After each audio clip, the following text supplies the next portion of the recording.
हरी हरी।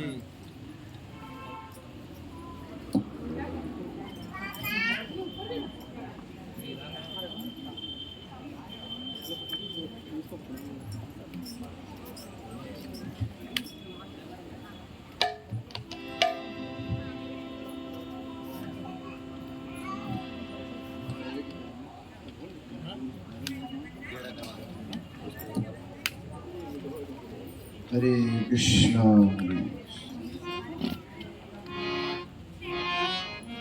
जय राधा माधव कुंज बिहारी। जय राधा माधव कुंज बिहारी। जय गोपी जन वल्लभ जय गिरिवरधारी।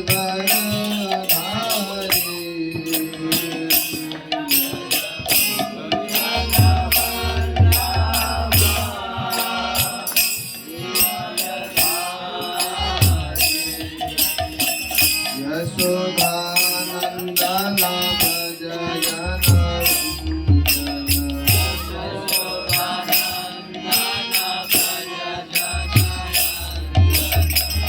यमुना तीरावनचारि।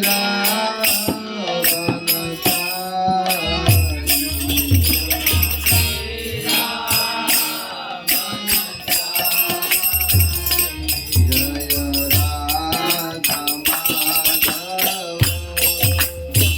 कुंज बिहारी। हरे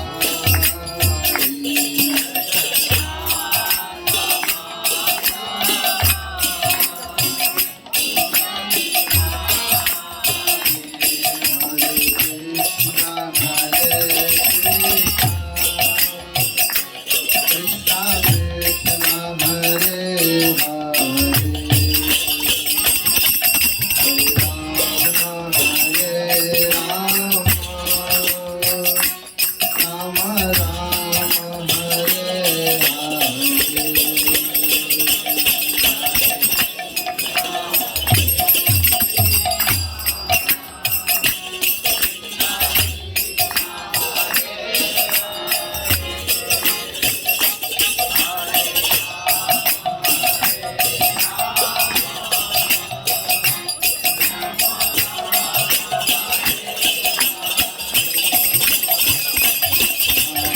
कृष्णा हरे कृष्णा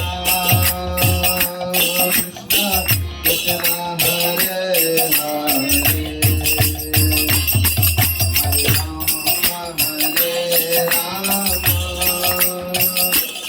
राम राम हरे हरे।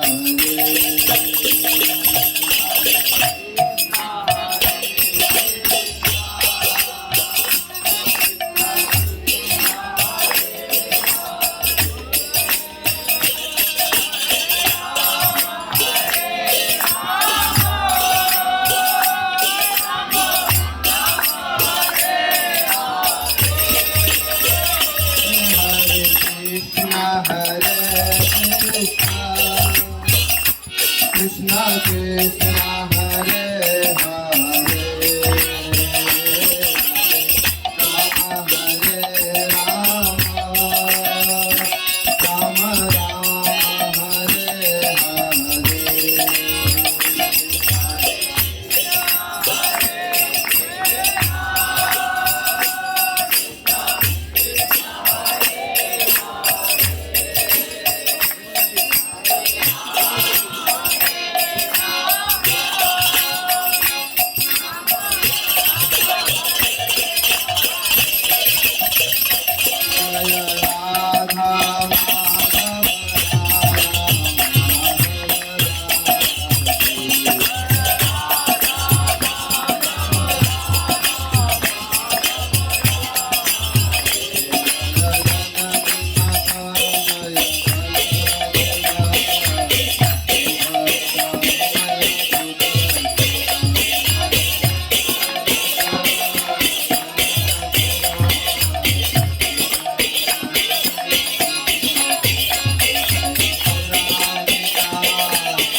श्री श्री जगन्नाथ बलदेव सुभद्रा महारानी सीता सदत्त की श्री श्री गौरताय की श्री श्री राधा माधव की जय कृष्ण महादेव की जय।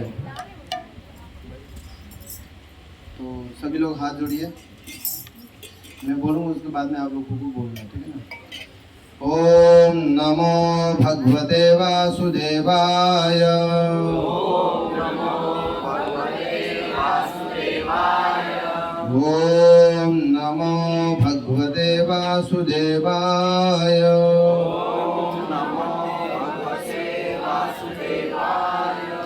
ओम नमो भगवते वासुदेवाय। ओम नमो भगवते वासुदेवाय। ज्ञानतिमिरान्धस्य ज्ञानाञ्जनशलाकया चक्षुरुन्मिलितं येन तस्मै श्रीगुरुवे नमः। श्रीचैतन्यमनोभीष्टं स्थापितं येन भूतले स्वयं रूप कदामयं ददाति सर्वपदान्तिकं। वन्देऽहं श्रीगुरु श्रीयुतापदकमलं श्रीगुरुर्वैष्णवं च श्रीरूपं साग्रजातं सहगणरघुनाथान्वितं तं सजीवं सावधूतं सावधूतं परिजनसहितं कृष्णचैतन्यदेवं श्रीराधाकृष्णपदां सहगणललिता श्रीविशाखान्तिवां च। हे कृष्णा करुणा सिन्धो दीनबन्धो जगत्पते गोपेश गोपिकान्त राधाकान्त नमोऽस्तुते। तप्तकाञ्चन गौराङ्गी श्रीराधे वृन्दावनेश्वरी कृष्णभानुसुते देवी प्रणमामि हरिप्रिये। वाञ्छाकल्पतरुभ्यश्च कृपासिन्धुभ्येव च पतितानां पावनेभ्यो वैष्णवेभ्यो नमो नमः। जय श्री कृष्ण चैतन्य प्रभु नित्यानंद श्री अद्वैत गदाधर श्रीवासादि गौर भक्तवृंद। हरे कृष्णा कृष्णा कृष्णा हरे हरे हरे राम राम राम हरे हरे। हरे कृष्णा। तो हम समझ आते हैं कि आज थोड़ा विलम्ब हो गया, बहुत समय का ध्यान रखते हुए बहुत अधिक समय हो गया है। तो हम महादेव जो एकलिंगेश्वर महादेव जी हैं उनके चरणों में निवेदन करते हैं, प्रार्थना करते हैं कि हम जो भी भगवान की कथा है तो वो भी सुनने के लिए बैठे ही हैं। इसलिए उनकी कृपा से यही स्थान चुना गया है, क्योंकि भगवान हमेशा उनकी कथा सुनना चाहते हैं, निरंतर उनका ध्यान रहते हैं ना भगवान। 24 घंटा राम जी का नाम जपते हैं, कृष्ण का नाम जपते हैं। तो आज हम जो है कल जो श्री जगन्नाथ जो पुरी के जो भगवान है, वैसे तो जगन्नाथ जी कहाँ के भगवान है? कहाँ के? पुरी के थोड़ी ना है, पूरे जगत के है। पूरे जगत के जगन्नाथ है, मतलब वही पूरे सृष्टि के राजा है। तो वो जगन्नाथ जिनकी रथ यात्रा आषाढ़ महीने में द्वितीया को जगन्नाथपुरी में निकाली जाती है। इंडिया का सबसे बड़ा फेस्टिवल माना जाता है। तो वही फेस्टिवल को मनाने के लिए इस्कॉन के माध्यम से पूरे देश विदेश में ये रथ यात्रा जगन्नाथ जी की निकाली जाती है। वो इसलिए कि जगन्नाथ भगवान को कौन कौन जानता है? भगवान जगन्नाथ जी को कौन कौन जानता है? सब जानते हैं। अच्छा, तो प्रकट कैसे हुए थे वो कौन जानता है? भगवान प्रकट हुए जगन्नाथ जो इस रूप में, उनकी कहानी कथा किस चीज को पता है? काफी कम भक्तों को, है ना। तो हम समय कम है, इसलिए हम थोड़ा भगवान को हम कहाँ जाएंगे? उनके सतयुग की कहानी में जाएंगे, जहाँ पे भगवान कैसे इस रूप में प्रकट हुए, ठीक है ना। तो ये कहानी वैसे तो द्वापर युग की है।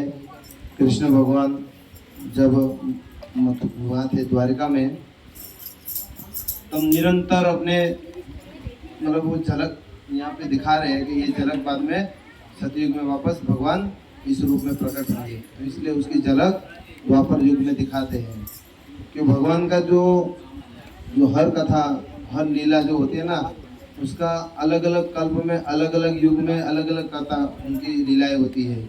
इसलिए हम समझ नहीं पाएंगे कि ये सतयुग की कथा, द्वापर युग में कृष्ण भगवान पहले बताया, फिर सतयुग में भगवान ऐसे कैसे प्रकट हुए। द्वापर युग तो बाद में आया, सतयुग तो पहले आया, तो ये जगन्नाथ जी बाद में सतयुग में कैसे आ गए।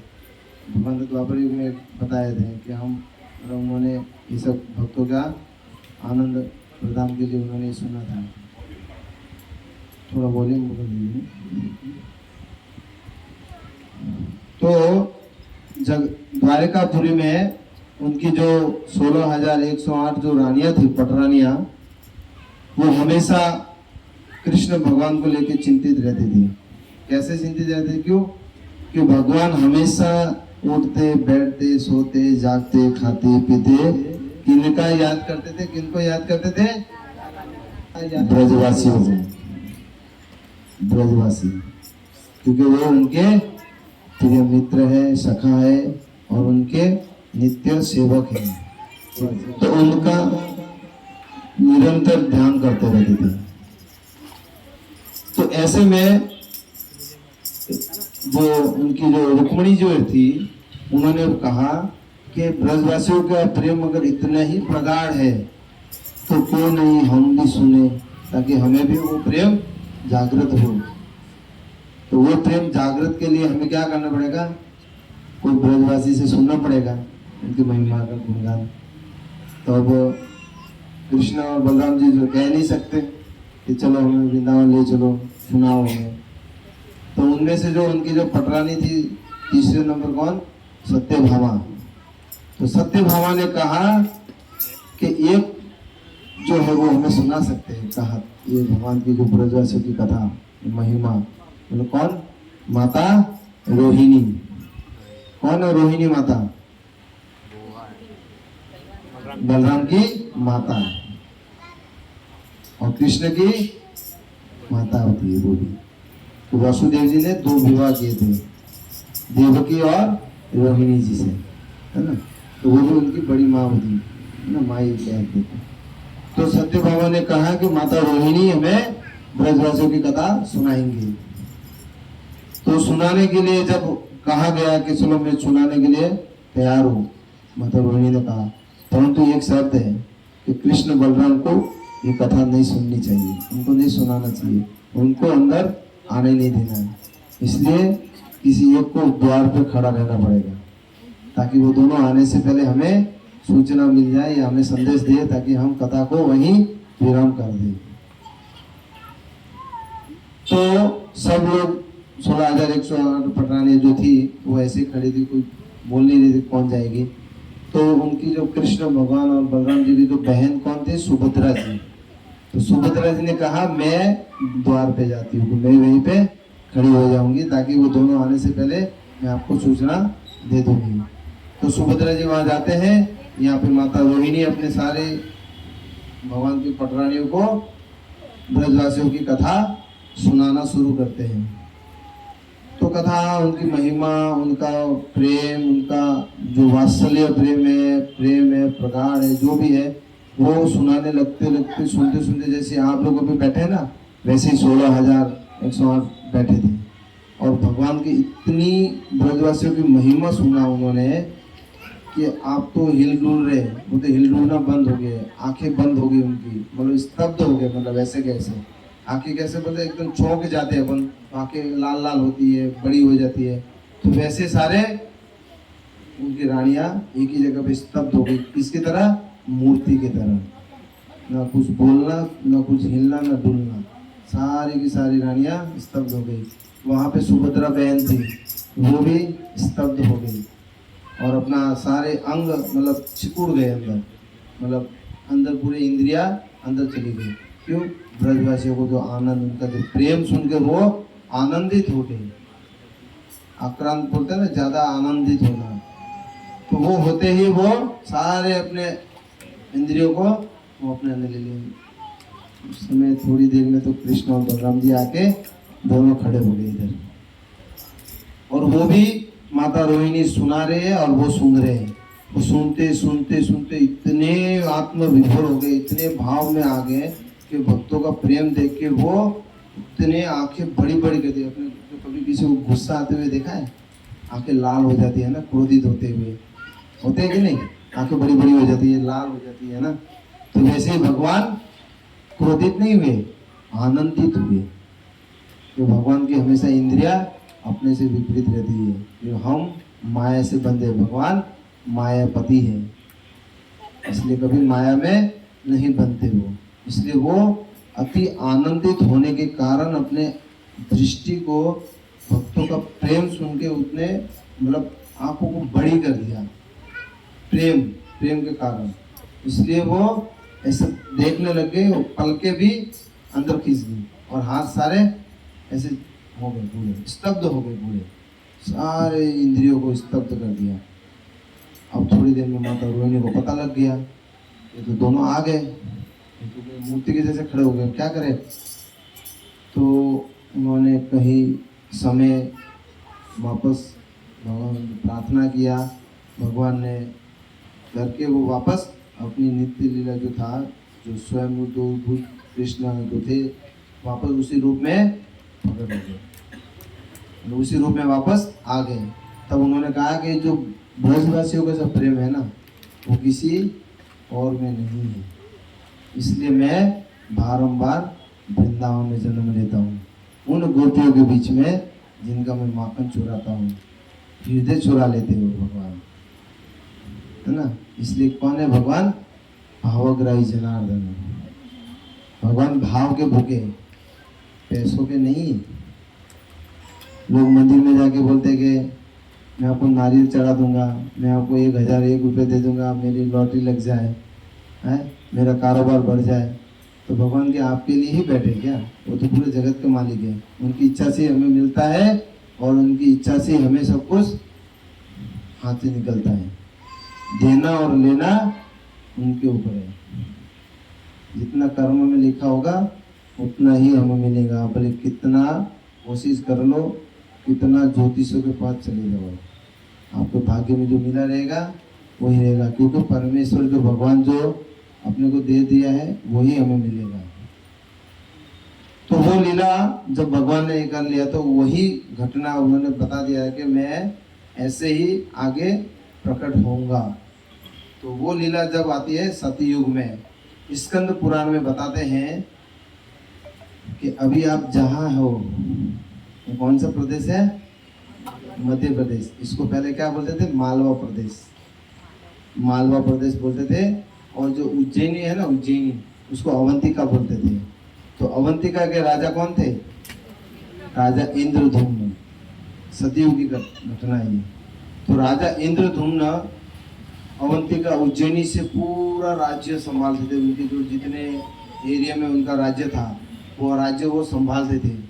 और उनके अंदर जो अपने जो 4 पुरुषार्थ होते ना, पुरुषार्थ 4, धर्म अर्थ काम मोक्ष।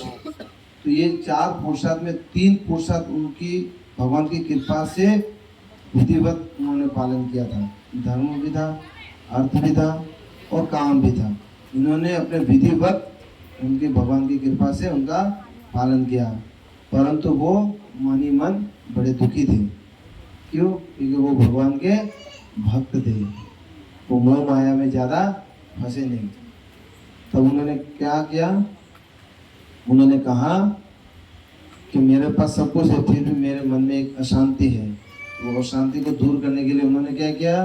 उनके नगरी में जितने भी विद्वान थे, ब्राह्मण थे, पंडित थे, उन सबको बुलाया। बुला के पूछा कि हे महात्मा जनों, हे ब्राह्मणों, हे वरिष्ठ, आप लोग कृपया मुझे ये बताइए कि मुझे मोक्ष की प्राप्ति कैसे हो और मैं भगवान की भक्ति कैसे करूं और उनका दर्शन कैसे करूं, ताकि हमें ये स्वतः जो फुर्सत है वो मैं प्राप्त कर सकूं।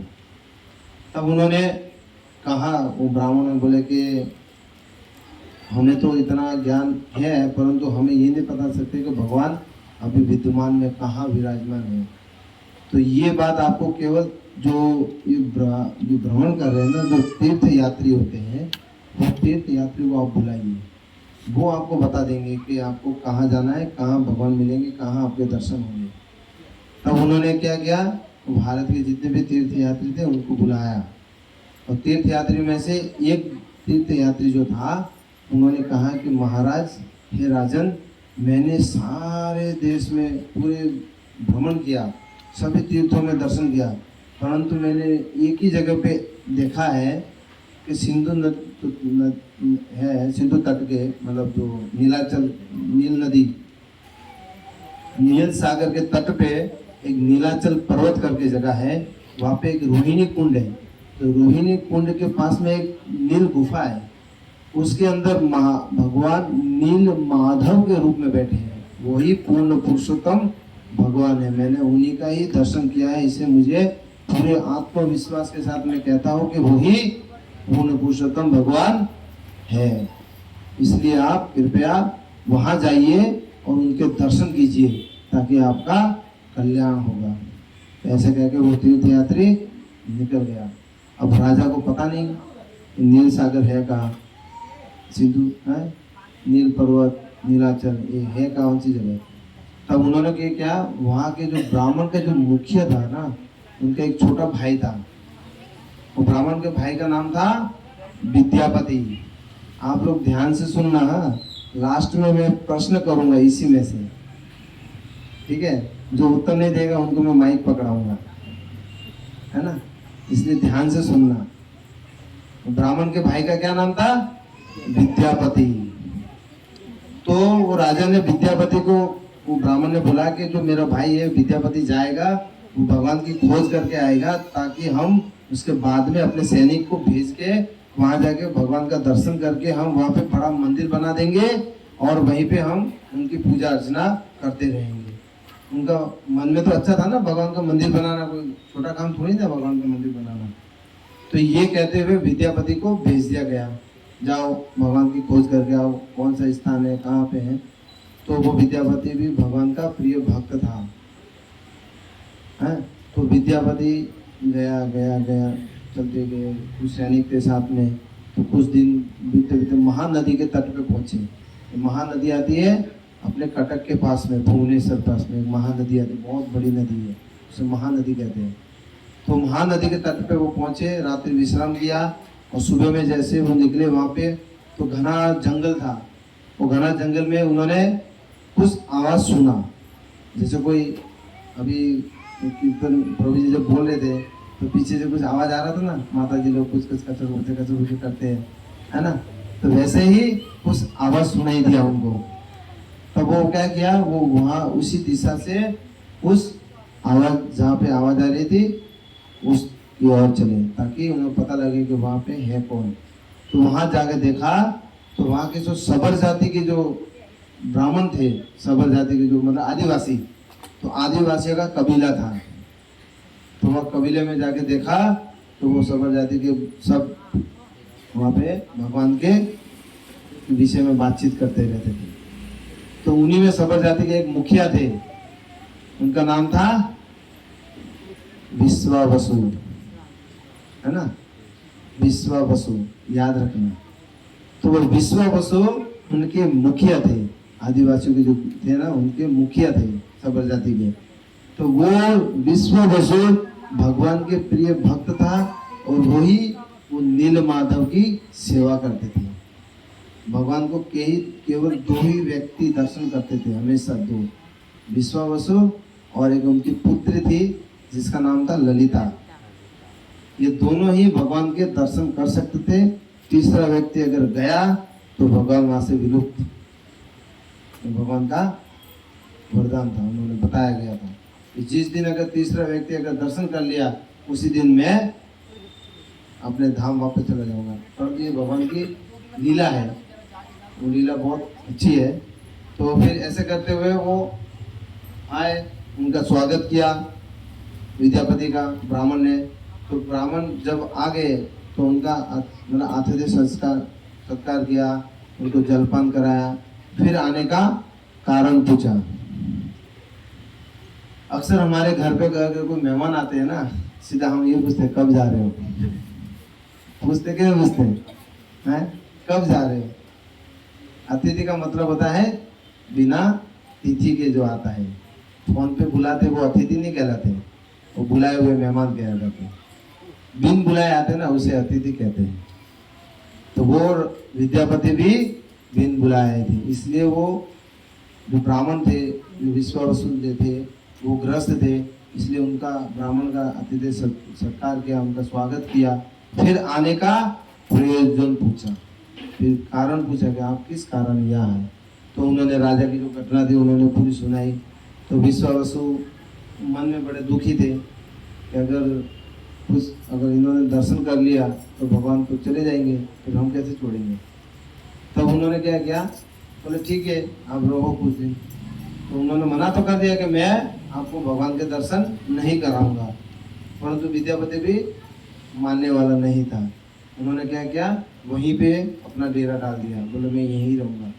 परंतु जब ये ब्राह्मण जो विश्वावसु डेली भगवान का जो दर्शन करके आता था, उनके शरीर से भगवान का जो गंध का जो स्माइल आता था, फूलों की जो खुशबू आती थी, है भगवान को स्पर्श करके जो गंध आती थी, वो सुगंध, उससे विश्वावसु अंदर ही अंदर मतलब उत्तेजित होता था, मतलब इतना आनंदित होता था कि ये भगवान के अगर उनके अगर सुगंध इतनी सुंदर है तो भगवान का भद्र कितना सुंदर होगा, इसलिए मुझे उनका दर्शन अवश्य करना पड़ेगा।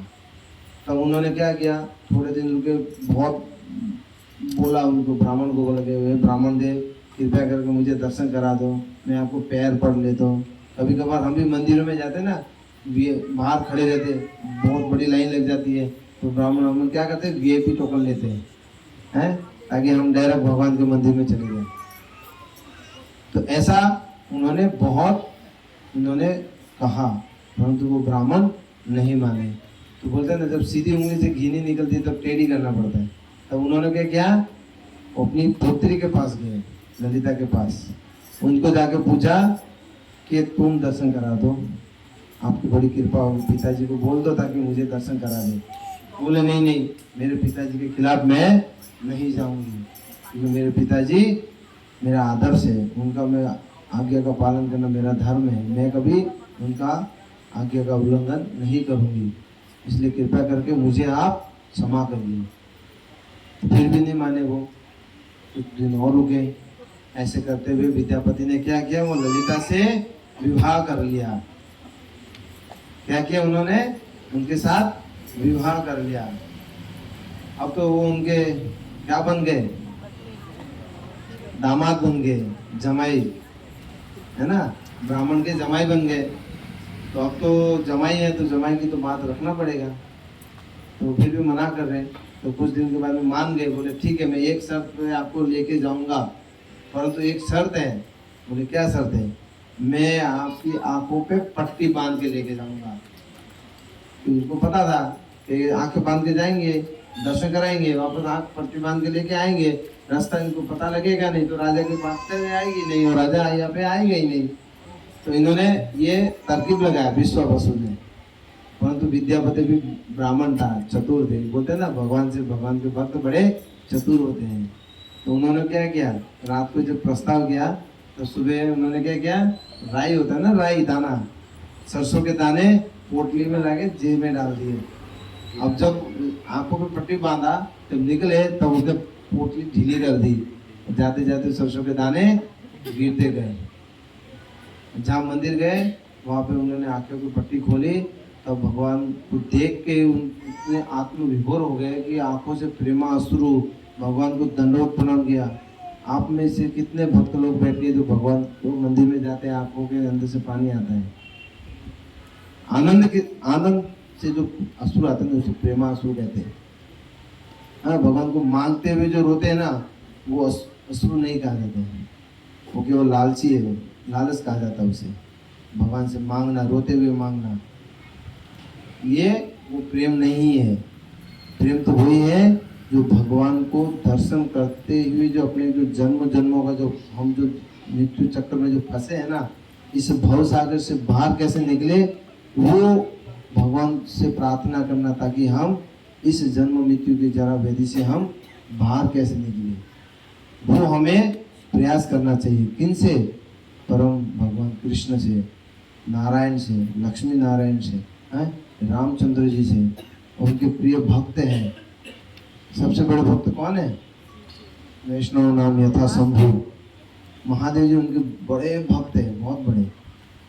रामेश्वरम जो है ना, कोई लोग टिप्पणी लिखते हैं ना रामेश्वरम, लोग राम जिनके ईश है वो है रामेश्वरम, ये सही है। तो कोई क्या बोलते हैं, राम के जो ईश है वो रामेश्वरम है।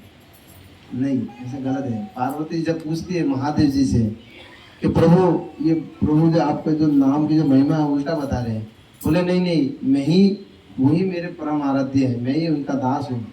परंतु वहाँ पे महादेव, राम जी क्या बोलते हैं, महादेव मेरे ईश है, मेरे इष्ट देव है। तो अभी कौन किसके मानेगा? इसलिए भक्त हमेशा भगवान को आगे रखते हैं। भगवान, भक्त कभी ये नहीं बोलेगा कि मैं बड़ा हूँ। हनुमान जी भी कभी ये नहीं बोले कि मैं महान हूँ। मैं तो भगवान का एक तुष्ट निकृष्ट भक्त हूँ, मतलब भक्तों से भी एकदम नीचा गया गुजरा हूँ। हनुमान जी ऐसे नहीं, इसलिए बोलते हैं, हनुमान जी क्या बोलते हैं, जो मेरा भक्त है मैं उस पर थोड़ा बहुत कृपा करता हूँ, परंतु मेरे प्रभु का जो भक्त है मैं उससे बहुत प्रसन्न होता हूँ। ये हनुमान जी कहते हैं, कई बार हनुमान चालीसा भी पढ़ते, उसमें भी बताते हैं, है ना। तो इसलिए हमें भगवान के भक्तों के पास जब जाते हैं ना, तो केवल उनकी भक्ति ही मांगनी चाहिए, प्रभु की भक्ति। वो कैसे होगी? उनका नाम लेने से। प्रभु का हमेशा निरंतर नाम लेना चाहिए। जब दुख आता है तो 24 घंटे हे प्रभु, हे दीनानाथ, हे कृपालु, हैं। जब सुख आ गया, प्रभु पता नहीं कहाँ गए, मंदिर में जाले हो गए, हैं। अगरबत्ती तो छोड़ो, प्रणाम भी नहीं करते हम, केवल ऐसा नया वाला सिस्टम। ये कहाँ से सिस्टम आया है? खड़े खड़े मंदिर से निकलेंगे, अरे प्रभु को दर्शन करते हैं तुरंत लेटना चाहिए। तन मन धन, बोले तीनों शरीर को, मतलब मन से, वचन से, कर्म से, मतलब मन, ये तन और ये कर्मेंद्रिया, इनसे प्रभु को अर्पण करना चाहिए, उनको प्रणाम करना चाहिए।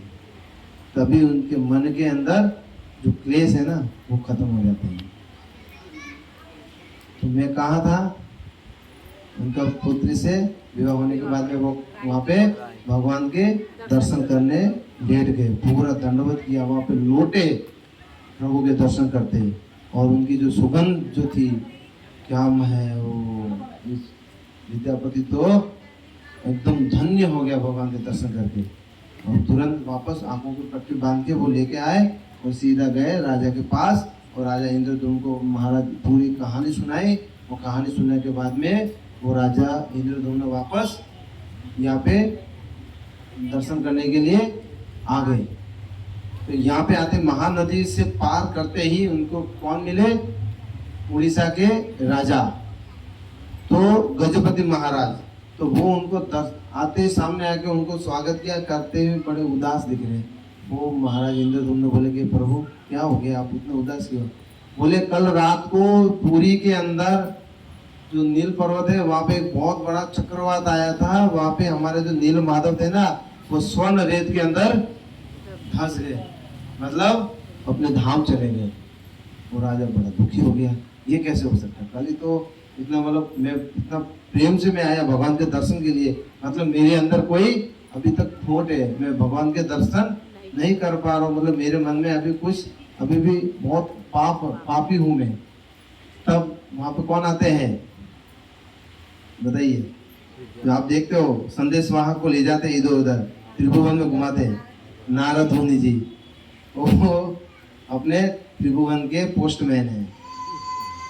वो आए और राजा को बोला कि हे राजन, आपने जो निर्णय लिया था वो भी बहुत बड़ा अद्भुत निर्णय है, इसलिए आप चिंतित मत होइए, आप चलिए मेरे साथ पुरी, और पुरी में वहाँ पे भगवान नरसिंह देव का विग्रह स्थापित कीजिए और मंदिर बनाइए। आपने जो निर्णय लिया था वही, मतलब नरसिंह देव भगवान ही, भगवान कृष्ण है, वही नीलमाधव है, इसलिए आप नरसिंह देव भगवान का यज्ञ की वो मंदिर बनाइए और पूजा कीजिए। तो मंदिर का उद्घाटन हो गया, सब कुछ गया। तब फिर भी राजा था तो उसने क्या किया, 100 अश्वमेघ यज्ञ किए। 100 अश्वमेघ राजा ने यज्ञ किए। अश्वमेघ यज्ञ मतलब अभी का यज्ञ नहीं, वो अपन जितना बैठे ना इससे कई गुना वो यज्ञ बड़े होते हैं। मतलब हाथी का हाथी अंदर चले जाएंगे, वो यज्ञ होते थे अश्वमेघ यज्ञ। तो वो 100 अश्वमेघ यज्ञ करने के बाद में समुद्र के वहां पे नारद जी और वो दोनों विचरण कर रहे थे। तब क्या हुआ, वहां से एक समुद्र में बहुत बड़ा लकड़ी का गट्ठा आया। तो लकड़ी के गट्ठे पे क्या थे, भगवान के 4 आयुध। 4 आयुध क्या है, शंख चक्र गदा पद्म।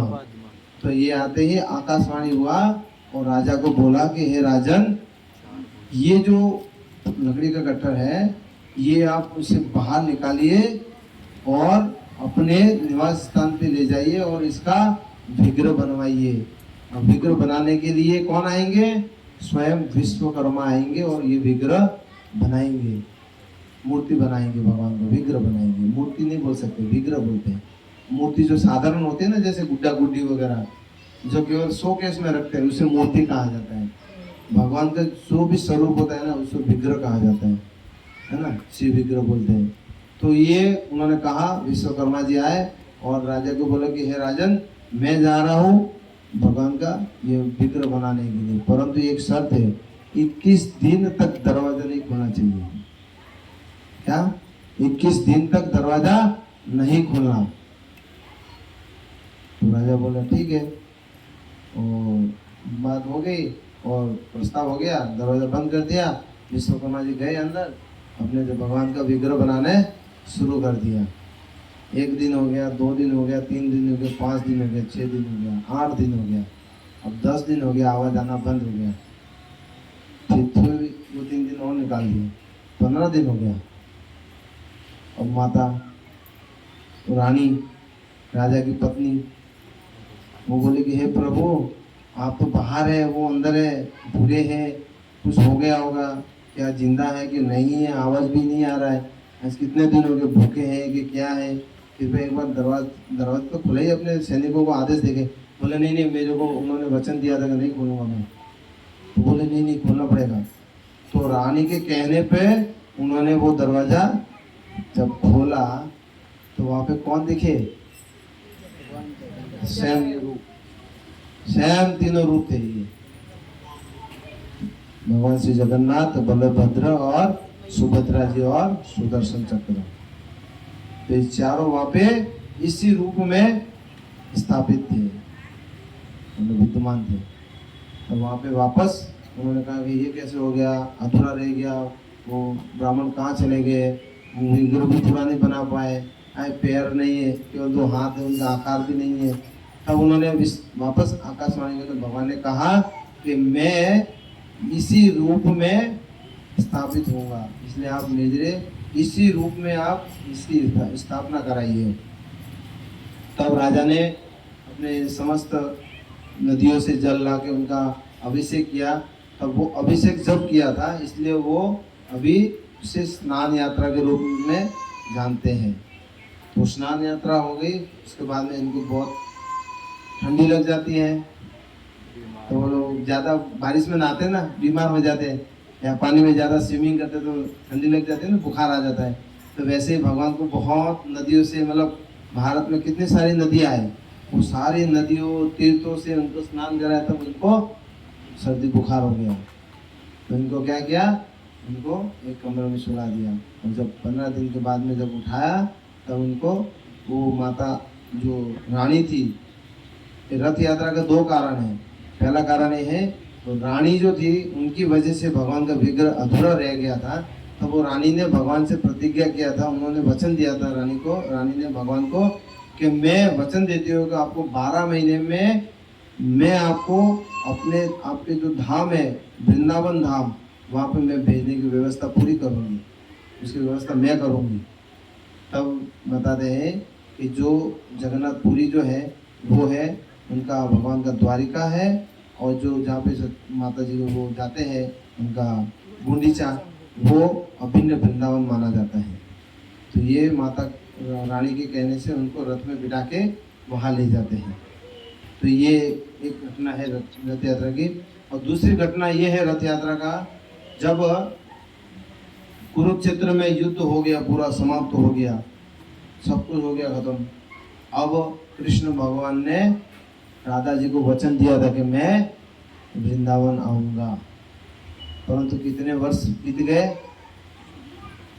भगवान 11 वर्ष तक थे, उसके बाद में चले गए थे। और जब कुरुक्षेत्र का युद्ध हुआ था भगवान कितने वर्ष के थे बताइए आप लोग? महाभारत तो देखे हैं, 16 साल कहाँ थे? 16 साल के दिखते थे, 16 साल के दिखते हैं, 16 साल के थे नहीं। भगवान कितने थे पूरे? 125 वर्ष के थे। परंतु भगवान का रूप हमेशा कैसा है? नव यौवन, हमेशा कुमार अवस्था में। जैसे 16 साल का बच्चा रहता है ना, वैसे आपने कई जगहों पे भगवान मतलब महादेव जी के, ब्रह्मा जी के, इंद्र के, सबके फोटो देखे होंगे हैं। कहीं पे बूढ़ा बना दिया है, कहीं पे उनके बड़े बड़े दाढ़ियाँ बना दी है ना।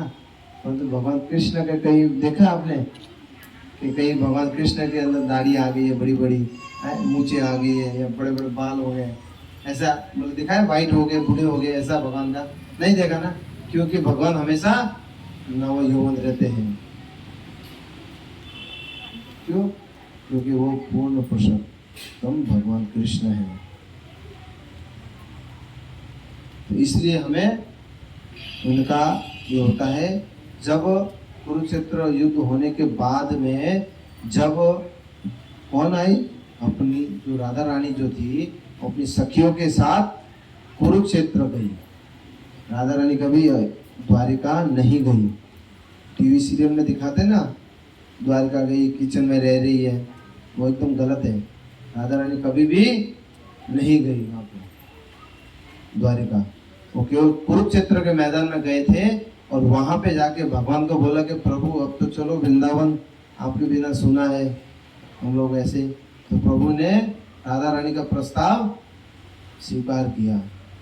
और जैसे ही स्वीकार किया तो सारी गोपियों ने क्या किया, कृष्ण, बलराम जी और सुभद्रा जी को, तीनों को अलग अलग रथ में बिठा के उनके जो घोड़े थे ना, बड़े जो मतलब मन की जो गति से जो दौड़ने वाले घोड़े, उनको हटा दिए, हटा के खुद घोड़े बन गए और भगवान को खींचते हुए वृंदावन लाए। और क्या बोलते बोलते लाए? जय जगन्नाथ, जय बलदेव, जय सुभद्रा, ऐसे कहते हुए वो गोपियों को भाव जो था, वो भाव से उन्होंने भगवान को खींचते हुए लेके आए। इसलिए हम सभी को कल भगवान को जहाँ से रथ शुरू होगा तो हमें भी प्रयास करना है कि हम वो गोपियों वाला भाव अंदर लाने का प्रयास करें। अगर नहीं आए तो भी कोई बात नहीं, परंतु हमें प्रयास करना है और उन्हें भाव से, प्रेम से, श्रद्धा से भगवान को प्रणाम करते हुए उनको रस को खींचते हुए धीरे धीरे अपने को उनके वृंदावन लाना है। इसलिए सभी के अंदर ये भाव होना चाहिए। ऐसा नहीं है खींच दिया रथ, जगन्नाथ जी उलट गए, है देखते नहीं कि पीछे पीछे पुजारी बैठे हैं, वो आदेश देंगे तब रथ को चलाना है। नहीं, हमको भाव में है, हमको भगवान को खींचेंगे दूर से, ऐसा नहीं चलेगा। इसलिए भगवान को कभी भी कष्ट नहीं होना चाहिए। इसलिए भगवान, अगर सुनना है भगवान की महिमा तो मीराबाई को देखो, है, और वो क्या नाम है उनका,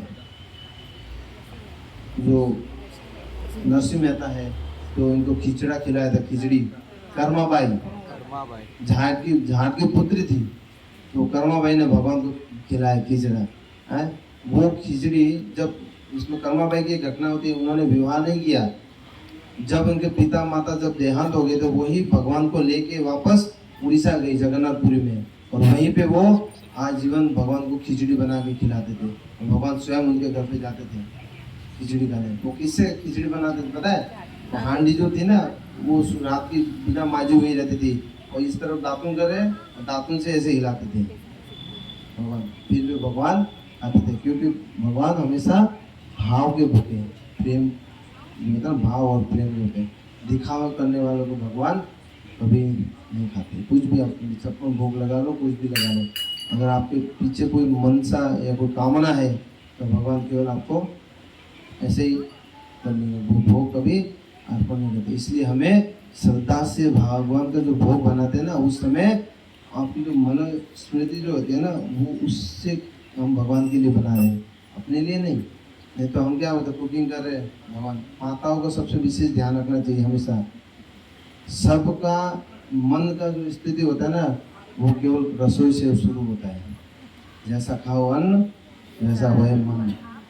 इसलिए बनाने वाले पे ज़्यादा ये होता है। इसलिए इधर उधर का बाहर का नहीं खाना चाहिए, क्योंकि वो केवल क्या बनाते हैं, कैसे बनाते हैं, क्या तेल डाला क्या नहीं डाला।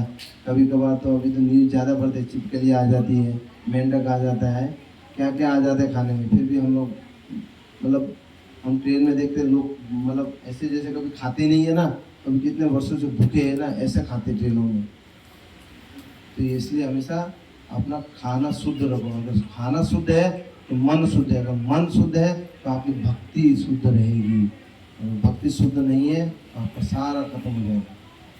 इसलिए उसके लिए क्या करना है, अपने मन को साफ करना है। मन को साफ कैसे करने के, चैतन्य महाप्रभु बोलते हैं, चेतो दर्पण मार्जनम भव महादावाग्नि निर्वापणम। मतलब चित्त रूपी जो दर्पण है, जैसे हम लोग कभी ताला बंद करके घर से कहीं गांव चले जाते कहीं दूर, वापस आते तो मिट्टी जम जाती है ना, तो हम क्या करते हैं, उसे पहले सादे कपड़े से करते हैं, फिर और थोड़ा अच्छा कपड़ा लेते हैं, फिर पानी से साफ करते हैं, तब जाके वो कांच के अंदर अपन दिखना शुरू होता है ना। तो वैसे ही हमारे चित्त जो है ना, मन अंदर, वो कई वर्षों से कई जन्मों से वो अंदर ऊपर धूल जमी हुई है, तो ऐसा नहीं होगा, वो धीरे धीरे होगा। इसलिए हमें अभ्यास करना है। कैसा अभ्यास, धीरे धीरे, एक दिन में कुछ नहीं होगा। तो हमें क्या करना है, हरि नाम का सहारा लेना है। हरि नाम का सहारा मतलब ये है कि भगवान का नाम उच्चारण करते हुए, भगवान का नाम लेते हुए हमें उस चित्त रूपी जो दर्पण में जो मैल जमी है, धूल जमी है, उसे साफ करना है। कैसे, जैसे व्हाइट कपड़ा है, उस पर अगर दाग लग जाता है तो हम क्या करते हैं, उजाला डालते हैं, रिन डालते हैं, है ना, रिन आला डालते हैं, डालते कि नहीं डालते, ताकि वो साफ हो जाए। तो हमारा जो अंदर जो साफ जमा है ना, तो उस पर क्या डालना है, हमें हरि नाम का उजाला डालना है, हरि नाम का आला डालना है ना, और ब्रश से रगड़ना है। बस रगड़ना मतलब ये है कि डेली मंदिर में जाना, भक्तों का संग करना, ये ब्रश का काम करता है, साफ करता है हमें डेली। धीरे धीरे एक दिन बोलेंगे, 2 दिन बोलेंगे, आप डेली जाएंगे, आपको बताएंगे ऐसा ऐसा। और जब सब करते हैं ना, तो उस समय ध्यान से सुनना है। ऐसा नहीं लोगों को दिखाने के लिए रोड पे खड़े हरे कृष्णा हरे कृष्णा हरे कृष्णा हरे कृष्णा हरे कृष्णा कृष्णा कृष्णा, वो देख रहे हैं तो उसे जोर शोर से बोल रहे हैं, नहीं देख रहे तो चुपचाप बैठे हैं, ऐसा नहीं। अपने को भगवान को देख के, भगवान के सामने बैठ के उनका करना है। और आसपास में जो भगवान का मंदिर है, विष्णु मंदिर है या राम जी का मंदिर है, वहाँ जाके बैठ के भगवान के सामने उनका ध्यान धरते हुए उनका नाम जप करना चाहिए। और जप करते समय सुनना भी है। ऐसा नहीं है केवल अपना जो दिन का कोटा है वो पूरा कर दिया, बस हो गया काम खत्म, अब कल देखेंगे, आज का हो गया फिनिश है, मैं तो रोज की 2 माला करूँगा बस। वो बोला कैसे करेंगे, वो मेरी मर्जी है, एक कर दिया, एक शाम को करेंगे, फिर हो गया बस, फिर कल करेंगे, ऐसा नहीं। जप करते समय सुनना है। कैसे, एक तरफ से हरे कृष्णा कृष्ण कृष्ण हरे हरे, हरे राम राम राम हरे हरे, ऐसे सुनना है, तभी आपके अंदर वो साफ होगा। नहीं तो कुछ होने वाला नहीं है, सदियों बीत जाएंगे, क्योंकि हम इतने पाप कर चुके हैं जिसकी कोई सीमा नहीं है। कोई गारंटी के साथ नहीं कह सकते कि मैं वापस मनुष्य जन्म में आऊँगा। कोई कहता है, बताएं, कोई कहेगा कि मैं वापस मनुष्य जन्म में आऊँगा? सबको पता है, फिर भी वो केवल क्या कर रहे हैं, माया में फंसे हैं। सबको पता है, हर किसी के बोलेंगे प्रभु नाम तो जप लो, अरे नहीं नहीं, हमारे बच्चे का भी उम्र भी नहीं है, बुढ़ापे में करेंगे। अब यहाँ पे जितने भी माता जो वृद्ध हो गई उनसे पूछिए, अभी आपका उम्र है भगवान का नाम लेने का, मंदिर में आने का? है? है। बोल रहे क्योंकि आप यहाँ बैठे हैं। अगर हम घर पे आते तो आप बोलते नहीं नहीं अभी हम क्यों आए, हमारा अभी पोता बड़ा नहीं हुआ, पोते की शादी हो जाए।